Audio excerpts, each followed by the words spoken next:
We might expect what's said on reality TV to be fabricated, but we don't expect the voices these stars use while talking to be fake. Some do it for fun, and some use accents as a strategy. These accents were total lies. Reality TV stars don't get much more Californian than those on the hills, which is why everyone was baffled when one of its most notable stars, Stephanie Pratt, suddenly sounded as British as Queen Elizabeth when she returned to the franchise for the 2019 reboot, The Hills: New Beginnings. Oh, do you think that's why he kissed you, so you'd, be all confused? Pratt explained to Entertainment Tonight that the 6 years he spent living in the United Kingdom was to blame for her change in accent. I was asking someone when I first landed, is it bad? And they said, it's so bad you sound crazy. The socialite had also enjoyed 8 seasons surrounded by very posh Londoners in Made in Chelsea, as well as appearing on other British shows such as Celebs Go Dating and Celebrity Big Brother. And she revealed that the accent slips out more when she's had a glass of wine or two. While most of Pratt's castmates appeared to find her putting early 2000s Madonna to shame rather amusing, her estranged famous brother reacted a little differently. I just don't know why it's so hard. Why? What's so hard? Us. While live tweeting the premiere of The Hills: New Beginnings, Spencer Pratt commented, "Stephanie and her accent have a lot in common. They're both fake as hell." You can always trust a Real Housewife to call someone out, and that's exactly what Erica Girardi did when Dorit Kemsley joined the cast of the Beverly Hills spinoff for its 7th season in 2016. The reality TV star wondered, like everyone else at home, why a woman born and raised in Connecticut sounded like she hailed from the other side of the Atlantic. You're an American. What are you talking about? You're born in Connecticut. Still, Kemsley was so unapologetic about her unlikely British twang that she even boasted about it in her tagline. When you've traveled the world, you can speak in any accent you want. However, in 2017, Kemsley did go some way in explaining the confusion, claiming that the natural London accent of her husband, property developer Paul Kemsley, was so thick that it rubbed off on her. I am married to a Brit who's got a very, very strong London accent, and I'm sure some of his inflections have sort of rolled over on me. The star also referred to her decade traveling to and from Europe, where she had to change how she spoke just to be understood. I had a tendency to over-enunciate. So I think at times, some of my English is part that and part inflection. Kemsley added, "That's who I am. That's the way I speak. I don't hear it. My husband doesn't hear it, but it's definitely become a topic of conversation." You know what you and I should do? Let's get fake British accents and start insulting people. Following her self-titled docuseries on Oprah Winfrey's own network, Lindsay Lohan once again embraced the world of reality in 2019 when she opened up her beach club in Mykonos to the MTV cameras for a 12-part series. While the former child star no doubt wanted the focus to be on her entrepreneurial spirit, viewers were more intrigued by the latest development in her ever-changing accent. But first, some history. Just 3 years previously, the Mean Girls alum left everyone baffled at the opening of another Greek venture when she debuted a pan-European accent, which W Magazine described as, quote, part Melania Trump, part Borat. You're not going to be the people that you all say you want to be if you don't actually focus on what you really want. When asked about the issue while promoting the imaginatively titled Lindsay Lohan's Beach Club, the redhead replied on Entertainment Tonight, "Well, I think it's because actresses I think, when I'm around certain dialects, it changes each time, and you just pick up things along the way. A little bit of New Yorker, they all start to come back." Of course, it's not just American reality stars who get accused of trying to disguise their true accents.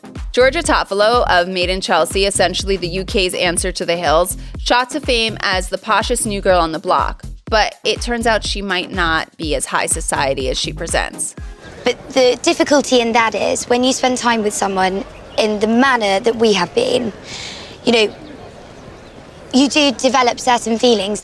In 2017, Ali Locke talked to The Sun about his reality TV co-star's ultimately triumphant run on I'm a Celebrity, Get Me Out of Here. But he got everyone suspecting Toffolo's true identity after revealing that her father is very much an everyman kind of character. He said, "I know this sounds silly, but I've met Toff's dad before, and he's like, all right, son, how you doing?" And so you sit there and just Toff's persona is a lot more than what she is. Having potentially blown his friend's cover, Locke then tried to claim that his words were meant as a compliment, adding, "You know what? Her character's a lot more posh than she actually is. Not in a personal way, but I think her speaking voice has become a lot more Chelseafied living in Chelsea. But she's a really down, salt-of-the-earth bird." There is something quite nice about waking up here, even though I'm very soggy and smelly. I do quite like it. One of the most divisive stars in the X Factor, Honey G, entertained and irritated viewers in equal measure during her appearance on the 13th season of the talent show in 2016. But whatever your view of her hip-hop persona, it seemed pretty obvious that it wasn't entirely authentic. What does your mum think about this? Some of my tracks have got swearing on them. My mum doesn't like that, but apart from that, she's down with me. Just how far the contestant strayed from her real-life character appeared to be confirmed in an interview with a former college friend. Stephanie Jones told The Sun that the aspiring rapper, real name Anna Guilford, was unrecognizable from the students she knew at Salford University. She said, "The kind of person she was very, very switched on. There was none of this urban street persona. She was a smart student. She is actually really well spoken. She's from a really decent background. She didn't speak like that before." Jones was backed up by another X Factor entrant who lost out to Honey G in a sing-off.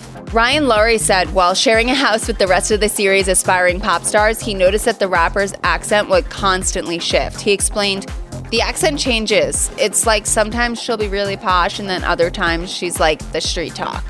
Despite all the controversy, Honey G still managed to finish in 5th place and released a single called The Honey G Show through Simon Cowell's Psycho label. Everyone got to go out and buy it, support the single. Honey G's taking over, it's Honey G time. Paris Hilton shot to fame on The Simple Life as the ultimate Valley girl. But it turns out that the baby voice she used to help make her name was as fake as her hair extensions. In 2016, the reality TV star came clean in an interview on NBC's Today. This is actually my real voice. It is? My other voice was, that Simple Life kind of baby voice. Hilton shocked the hosts when she began speaking in a much less nasal and much deeper timbre. In fact, Kathy Lee Gifford and Hoda Kotb struggled to believe the heiress's voice was genuine. 4 years later, the star reiterated that she'd simply put on her dumb blonde persona for the sake of entertainment in a chat with Australian morning show Sunrise. Well, this entire time I have been playing a character, so the world has never really truly known who I am. When asked why she decided to show her true self after all these years, Hilton replied, "I don't want to be remembered as some airhead. I want to be respected as the businesswoman I am."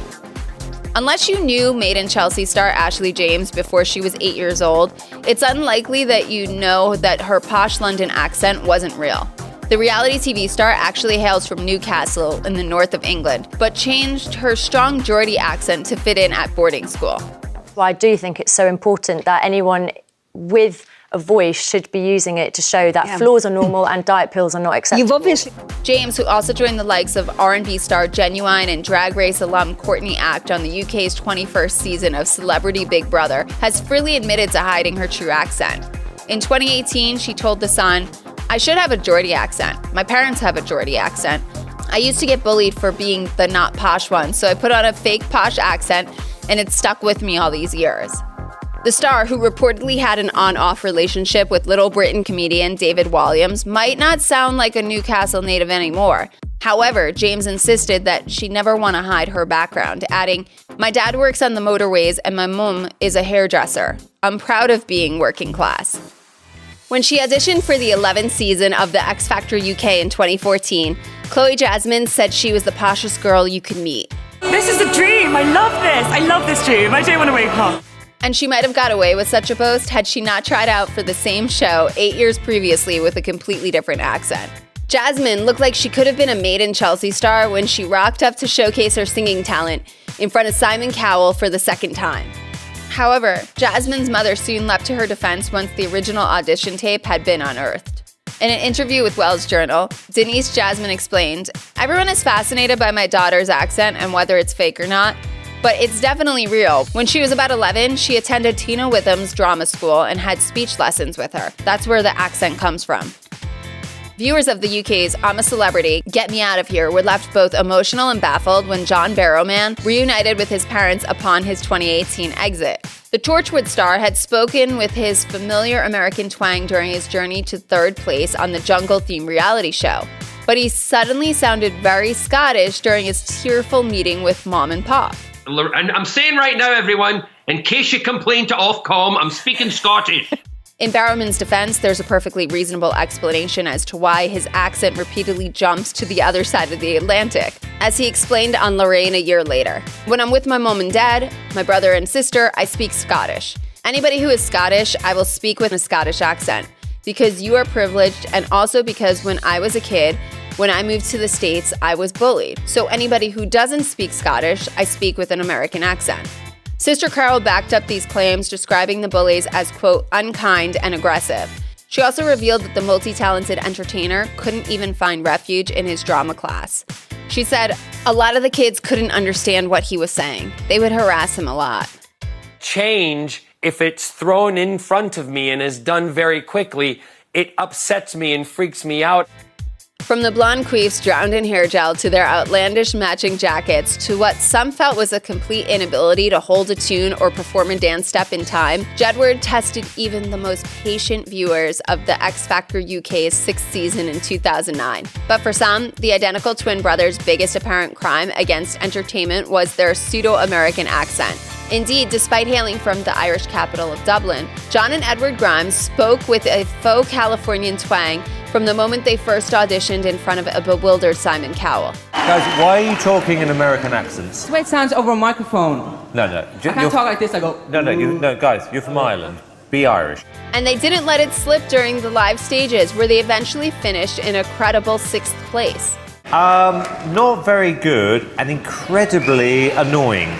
Since leaving the talent show, they've released 4 albums, graced numerous reality shows, and twice represented their homeland at the Eurovision Song Contest. If that wasn't crazy enough, they've also become unlikely BFFs with American Pie star Tara Reid while on Celebrity Big Brother. The duo have more recently reinvented themselves as outspoken social activists. You have to applaud Bri Barnes' ingenuity. The Bachelor contestant truly thought outside the box when trying to trump the 29 other women who lined up to meet Colton Underwood in the 23rd season premiere of The Chino Hills. The California native pretended she was Australian. The accent's something that I've done for a couple years now, just for fun, to, like an icebreaker to loosen things up a little bit. Underwood asked Barnes on the show, "You've got a nice accent, where are you from?" The aspiring Miss Underwood replied, "I was hoping that you're kinda a sucker for accents." However, in the piece to camera that followed, Barnes admitted, "I'm not really Australian, but you have to do what you can to stand out." The model, who was 24 years old at the time, managed to dupe Underwood for her entire stint on the hit ABC show. But her Aussie twang wasn't enough to keep her in the competition for long. She was dumped after just 3 weeks.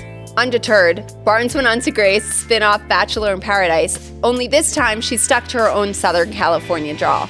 And she was also the one doing the dumping too. Yes, the 6th season latecomer initially accepted a rose from Bachelor Matt Donald. However, she called time on their budding relationship just 24 hours later. Check out one of our newest videos right here. Plus, even more Nicki Swift videos about your favorite TV personalities are coming soon. Subscribe to our YouTube channel and hit the bell so you don't miss a single one.